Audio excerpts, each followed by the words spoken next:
কিভাবে সুন্দর করবেন বিবাহিত জীবন? ১. রাগ কমান। দুইজন কখনো একসাথে রেগে যাবেন না। একজন রেগে গেলে আরেকজন শান্ত থাকবেন। ২. সঙ্গ কাটান। একসাথে সময় কাটানোর জন্য পরিকল্পনা করুন, যেমন মুভি দেখা, রান্না করা, শপিং করা। দিনেও একবেলা টেবিলে একসাথে খাওয়ার অভ্যেস গড়ে তুলুন। ৩. ক্ষমাশীল হন। ইগোকে দূরে রেখে ক্ষমা চাওয়াটা শিখুন। ক্ষমা মন থেকে হবে, এতে সম্পর্ক মজবুত হয়।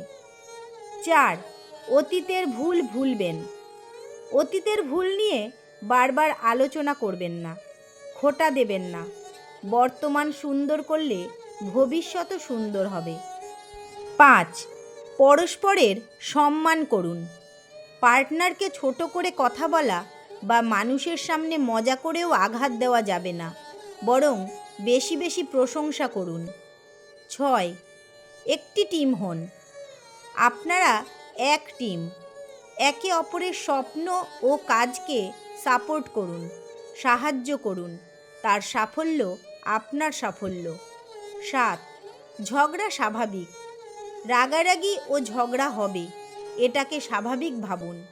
দিনের শেষে মাথা ঠান্ডা করে সব ভুলে শান্তিতে দিন শেষ করুন। ৮. ব্লেম গেম নয়। নিজের ভুল আগে স্বীকার করুন। নিজের কোথায় ভুল আছে খুঁজে বের করুন। ৯. ইচ্ছা শক্তি। একই মানুষটির সঙ্গে দীর্ঘকাল কাটানোর ইচ্ছা থাকতে হবে। মন যদি অন্যদিকে যায় তবে সম্পর্ক সফল হবে না। ১০. স্বচ্ছতা বজায় রাখুন। গোপনীয়তা নয়, দুইজনের মাঝে খোলা বইয়ের মতো স্বচ্ছতা থাকুক। সবশেষে বলবো, সুখী দাম্পত্যের চাবিকাঠি হলো ভালোবাসা, বিশ্বাস আর সম্মান।